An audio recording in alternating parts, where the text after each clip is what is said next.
Your microphone. Oh, because I switched it. She switched the microphone, ladies and gentlemen, so that you could hear. To the podcast mic, to the professional mic. Hi, everyone. Welcome back to the Proverbial Masterminds.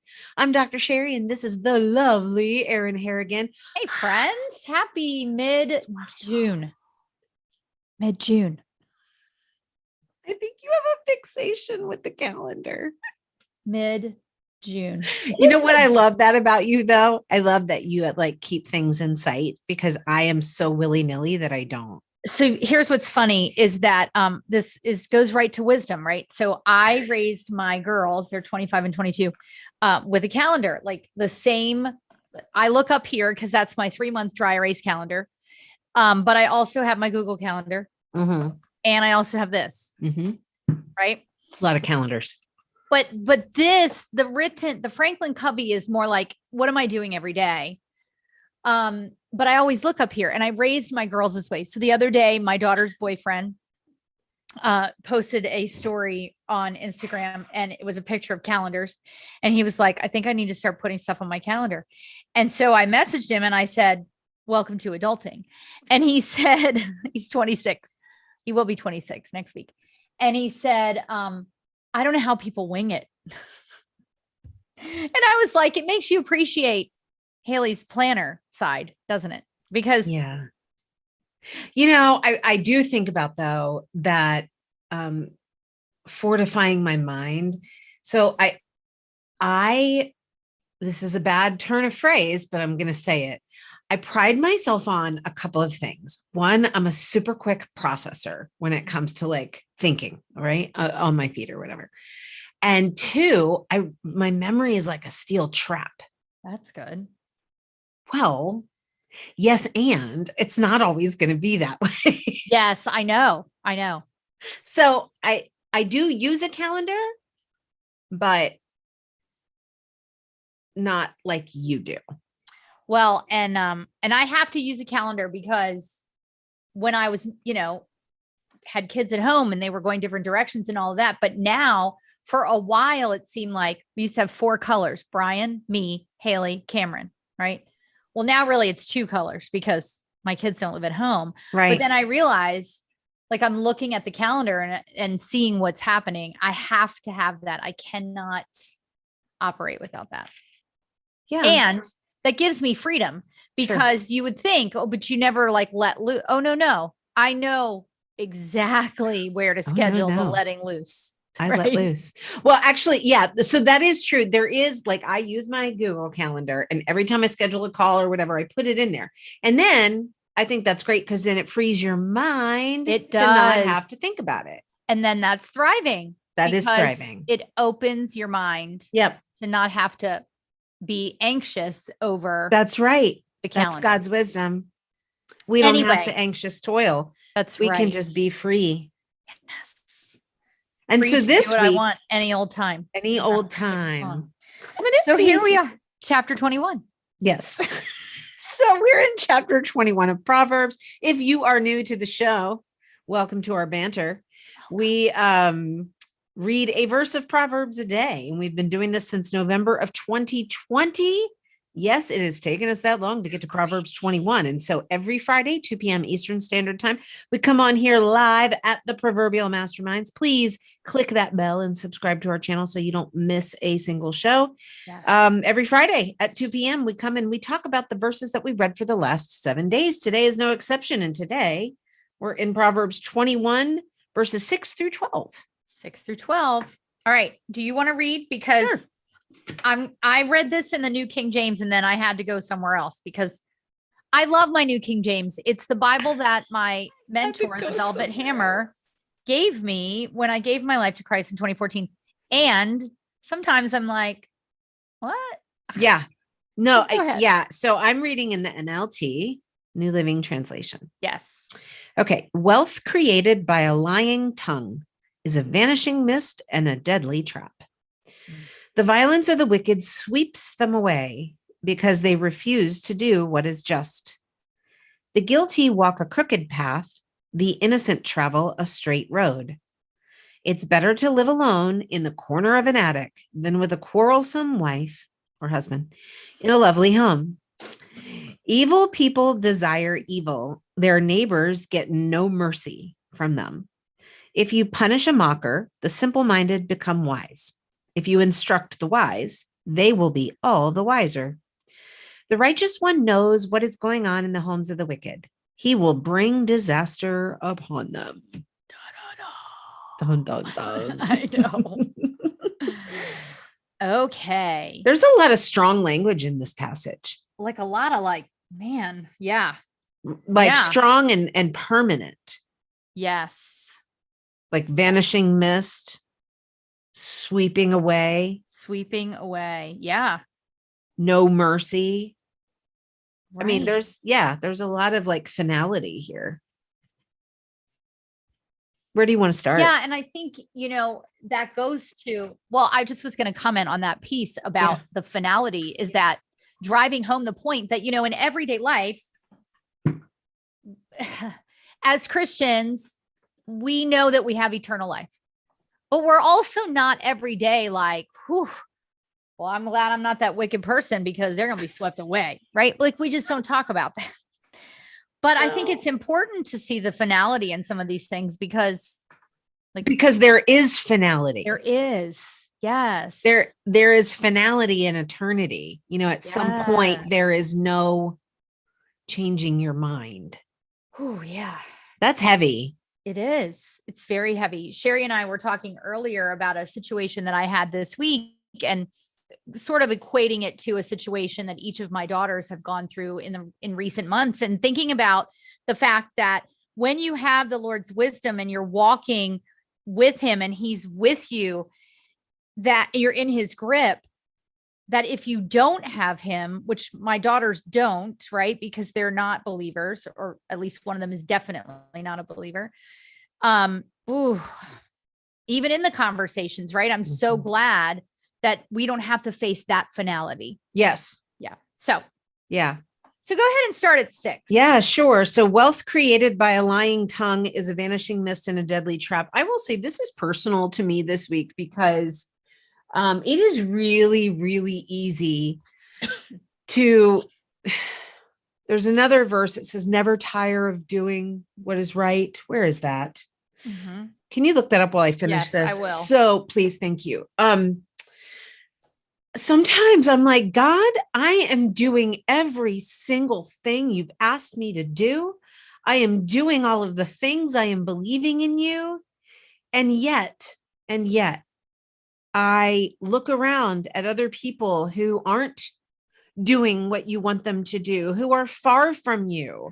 Right. And they are, by the world's standards, succeeding, by the world's standards, thriving. Right. And I'm just like, God, I know you provide for me, but like, I want to thrive like that. Yeah. Right. Like can it be easy street for me? And so this verse, wealth created by a lying tongue is a vanishing mist and a deadly trap, is a real comfort. Yes. I think it's kind of hopeful. It is hopeful, and not because I want something bad to happen to anybody else. No, but it's a comfort that, Sherry, I see your frustration, and I just want to remind you that don't tire of doing what is right in the Lord, because this is what happens when you do. Right. And so 2 places that I'm finding this, Galatians 6:9, let us not grow tired of doing what is good. At the right time, we will reap a harvest of blessing if we do not give up, which is New Living Translation. But then also in 2 Thessalonians 3:13, it says, as for the rest of you believers, do not grow tired or lose heart in doing good, but continue doing what is right without weakening. That's good. Yeah. Without wekening. Without weakening. What verse is that? I'm going to study that later. Oh, see, I knew you were going to ask that. Hold on. Do not grow weary in doing good. Okay. It is, where did it go? I think it was 2 Thessalonians. Oh my goodness. We're going to get this for you, friends. We're going to get it. Well, somebody else might want it too. Yes. Agreed. Oh I my know God. we tend to forget that there's other people here watching us. I know. Go ahead. I'm looking. You know what? I'm doing it the old-fashioned way. I'm looking in my. I feel like Oh, you're not Googling? I'm Googling. And all that was. I'm getting is Galatians. I know.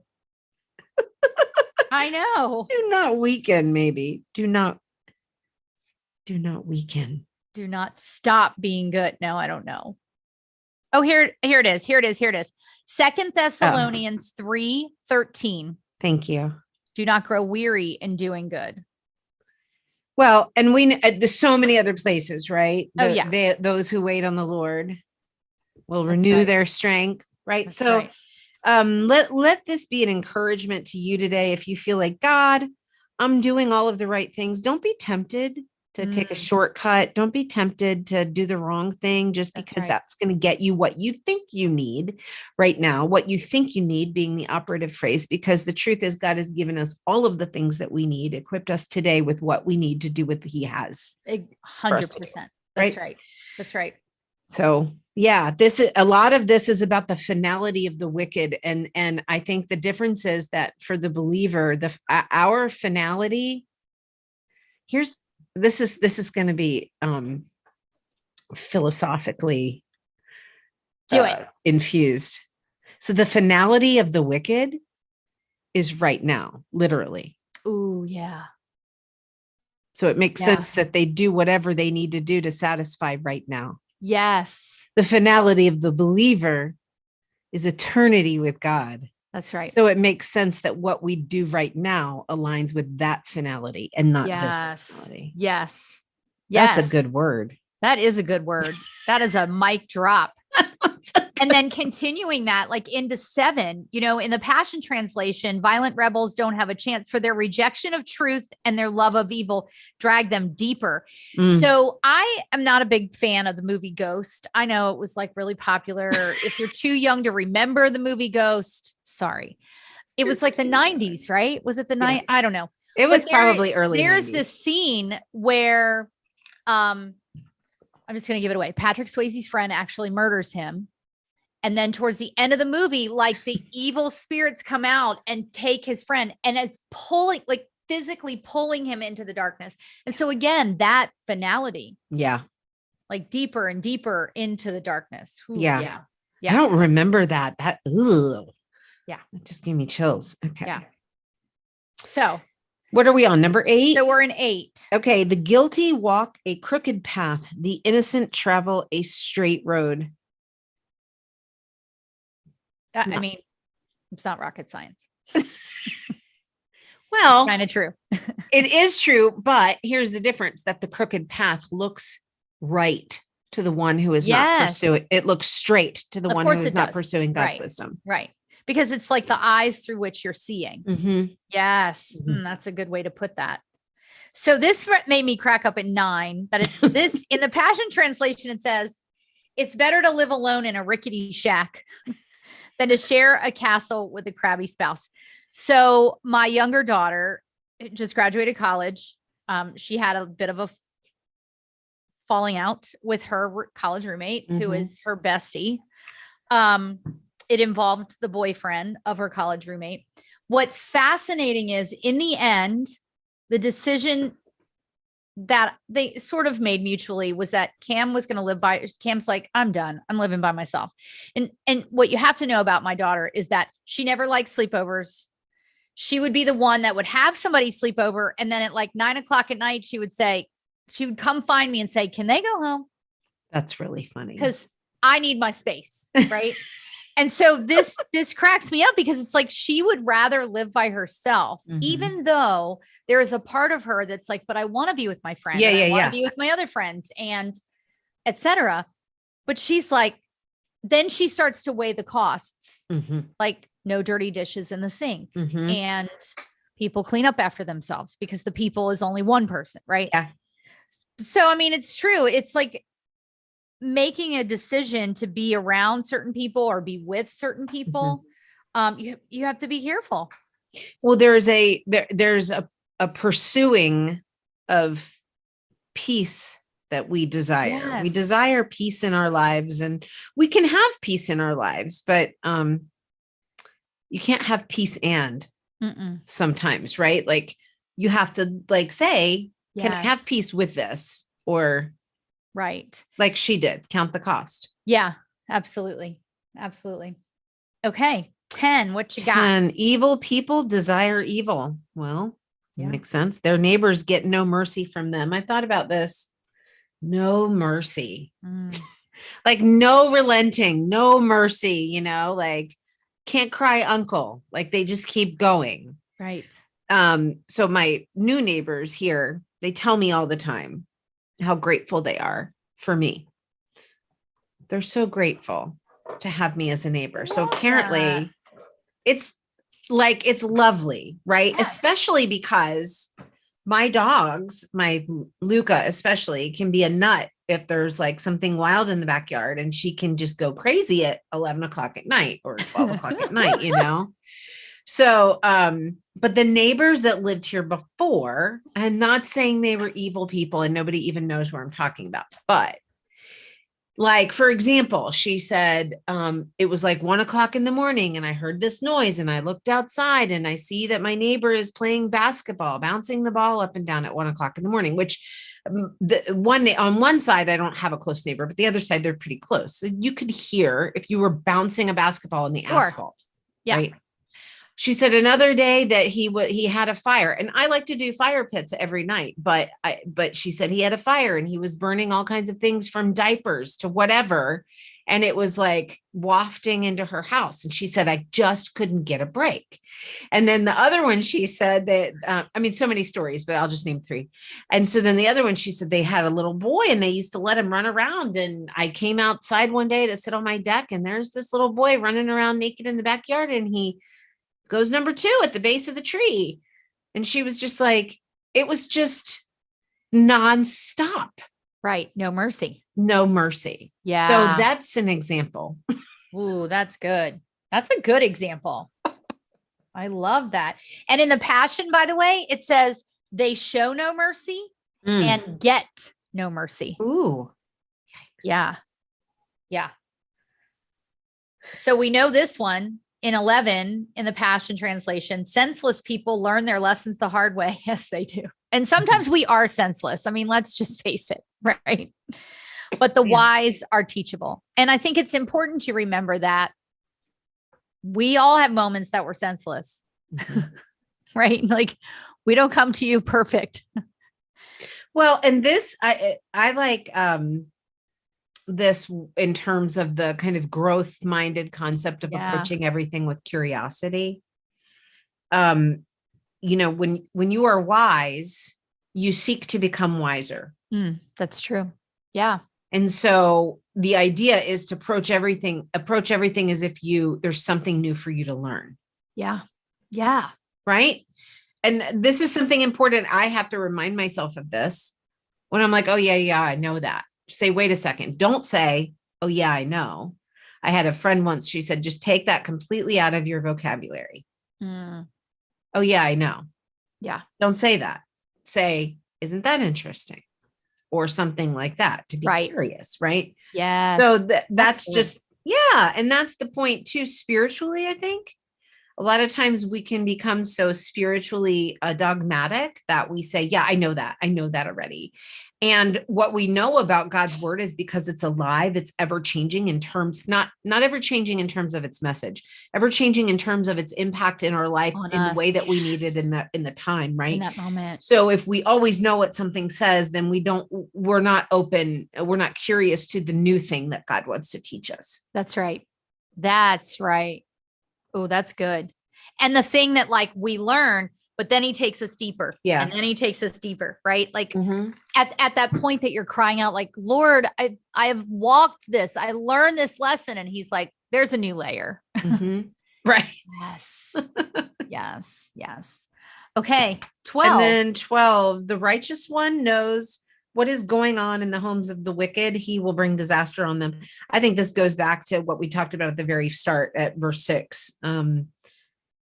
Listen, don't worry about exposing someone for their misdeeds. That's between them and the Lord. The Lord will handle that at the right time. And honestly, do we ever wish you know, the demise or the decimation of somebody. I hope not. Mm. I really hope not, Right.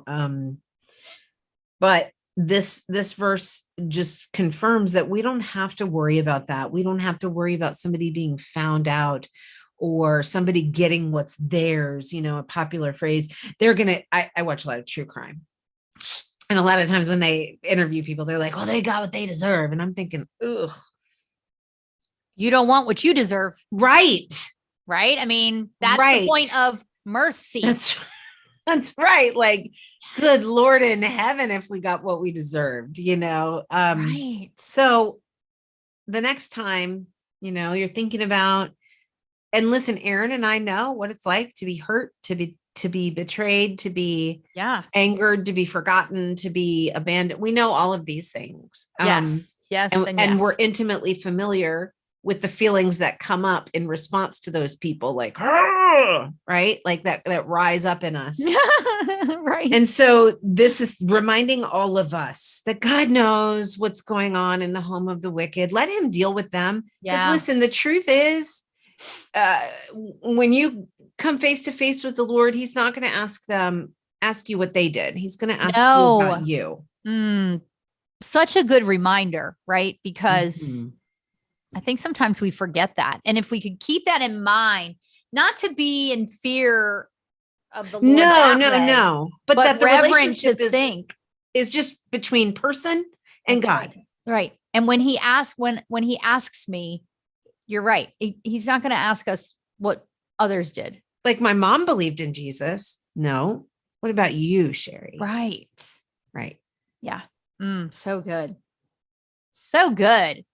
So next week, join us. We'll be here at 2:00 next Friday. And we are going to be in verses 13 through 19. And let's see where it takes us next I'm looking week. forward to that. I know. So friends, join us, comment, share all the things, follow, click the bell, whatever. But join us for the conversation.